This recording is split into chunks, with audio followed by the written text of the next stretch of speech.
Welcome to another edition of Let's Talk Criterion, your exclusive channel reviewing and previewing new and forthcoming releases in the Criterion collection. And in this edition, it's time to look at a new Criterion Premieres release, the 2024 film from Kiyoshi Kurosawa, Cloud, coming to the collection on Blu-ray.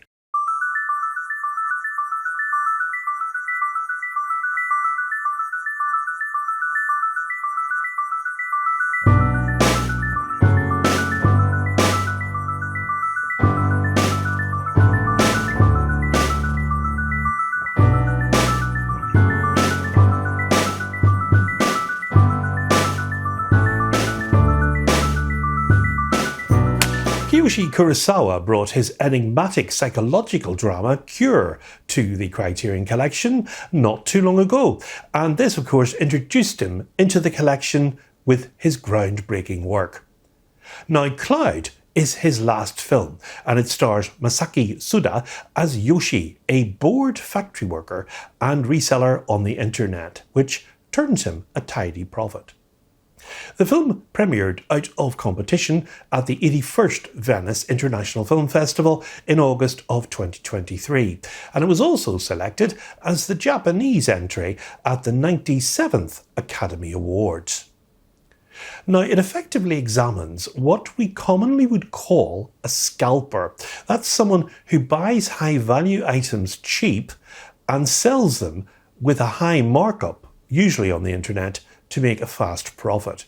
Now, the film shows here, of course, how karma can have its comeback. Surprisingly, Kurosawa had wanted for some time, actually, to make an all-out action film with car chases and shooting for quite some time. And, of course, this was his vehicle to do that. Cloud starts off fairly uneventful, with Yoshi, a factory worker, moonlighting as an online reseller. Now his fiancée, Okiko, played by Kotone Furukawa, is pleased he is doing well, but he decides to suddenly resign from his job and move out into a larger property, which also, of course, acts as his storage for all his products. Now she moves out with him, only to become bored as she is not involved in his business directly. He also abandons his acquaintance, Mr. Muraoka, played in the film by Masataka Kubota. Now he plays games with him regularly and targets new products to buy cheap and to sell high. Now Yoshi hires a young assistant, Sano, played by Daikin Okudara. Now he is told off for deigning to take a peek at his computer without permission. But as usual in a Kurosawa film, it's not all what it appears to be. Retribution soon comes to call on Yoshi in the guise of his ex-boss Takamoto, played by Yoshi Arakawa, and some others who are out for revenge for being taken advantage of. Now the karma, of course, of being a scalper. The film soon turns into Yoshi literally running for his life to escape his pursuers. The first half of Cloud burns in the familiar Kurosawa mode as Yoshi realises that he may have a stalker. Shadowy figures around his property elevate the tension in a manner that feels like Kurosawa could pivot into something truly existential, which he's certainly done before, like in his horror films. But the second half of Cloud, well, it turns into something much different. It becomes a brutal thriller in which Yoshi learns the mortal cost of his online behaviour. Now, Kurosawa executes some of his most impressive directing to date in this back half of the film, using an abandoned warehouse as a house of horrors. It's not accidental, though, that these men are fighting for their lives in a location that once employed people like them.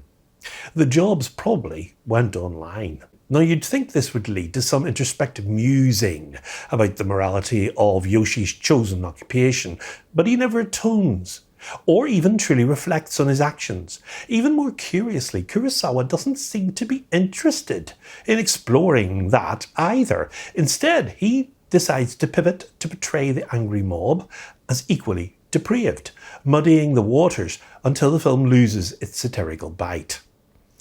So how are we supposed to feel about Yoshi's comeuppance here? Is he, in fact, a scam artist?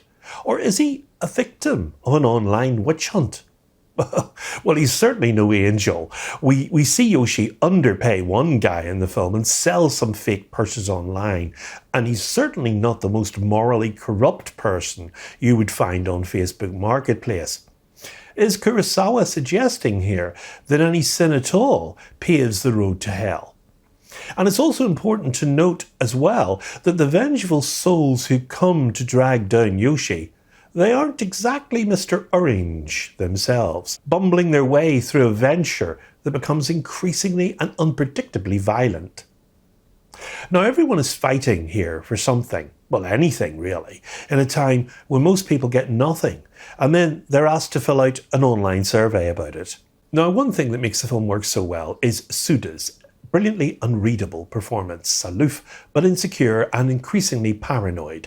He's never particularly likeable, but he exudes a mix of arrogance and insecurity in early scenes that is strangely magnetic. As his assistant, Daiken Okudara gives a nicely judged enigmatic performance as well. Now, the issue I had with this character isn't so much his sudden reappearance at the end of the film, which could be read as something of a deus ex machina, unless you remember his actions early on in the film, but more his unwavering loyalty to Yoshi, someone who seems indifferent towards him at best. It raises the question, though, of who he is exactly, and this isn't even vaguely answered in the final interaction that takes place between the two of them. Kotone is similarly confounding as Yoshi's girlfriend. She seems to alternate, though, between concern at her partner's chosen career and intense materialism, and constantly she gets overjoyed at the idea of just buying more stuff. Now, Cure and Pulse asked questions about what technology does to the act of living. Cloud seems to conclude that nothing is real. Online living has allowed for layers of anonymity that smother what once could have been called genuine or even moral. And when that happens, that's when the machines of online capitalism grind humanity into submission. The inevitable outcome here is tragic. It's really too late for anything else. So in conclusion, what begins as a sluggish thriller concludes as a tepid one, whose only saving grace are the brutal and to-the-point action that's sprinkled into the film. Kurosawa takes full advantage here of how little these characters are fleshed out in Cloud's second half, where familiar faces reappear with seemingly inverted personalities. However, this is never true of Yoshi. Perhaps that's because this particular money-obsessed figure is a representative of the ills of capitalism itself, a beast that requires more and more to sustain itself, even when it has met its needs, never appearing satisfied with what it has accrued. Now, if that was the goal of Kurosawa, the point falls short of any semblance of resonance when it's conveyed through such a blank slate of a protagonist. Resellers like Yoshi are scummy individuals, but the film's social commentary sadly begins and ends there. And as for its more pulpier elements, well, they require some serious suspension of disbelief. A group of profoundly stupid people who feel wronged by Yoshi seek to punish him? Consistently allowing him to evade their capture by forgetting to watch him. The excuses behind some of these villains throwing their lives away, well, they're so half-baked that you'd be left searching for metaphors or themes to unpack, only in the end to learn that such an investigation is fruitless. Also, there's no semblance of comedy in sight, yet much of the plotting in the film feels like an extended joke itself. Now, I honestly prefer Kurosawa's earlier V-cinema work like Door 3, The Revenge, A Visit from Fate, and Eyes of the Spider, well, even Serpent's Path, that this offering, and ideally his work like Pulse and Cure, tend to suit his slow style of direction much better. But nonetheless, Cloud is a somewhat engaging 2 hours of your time should you want to spend it in the company of Kurosawa. Now, Masters of Cinema have topped Criterion in the UK as they released this film with the 1997 Charisma from from Kurosawa. And that, of course, was a few months ago. So if you buy that, you'll get 2 films for the price of 1. Now, Cloud comes to the collection as a Blu-ray, and it's a Criterion Premieres release, and that means it's just got to meet the filmmaker's feature on the disc, originally on the Criterion Channel, and a written essay in the fold-out contained with the disc. That essay is by critic Sean Gilman. The film Cloud has a running time of 124 minutes, and it's in a 1:85:1 aspect ratio, and it releases through the Criterion Collection on Tuesday the 17th of February on Blu-ray, in the US only. In the next edition of Let's Talk Criterion, we'll be taking a look at the 4 musicals made in the 1930s. They were directed by Ernst Lubitsch.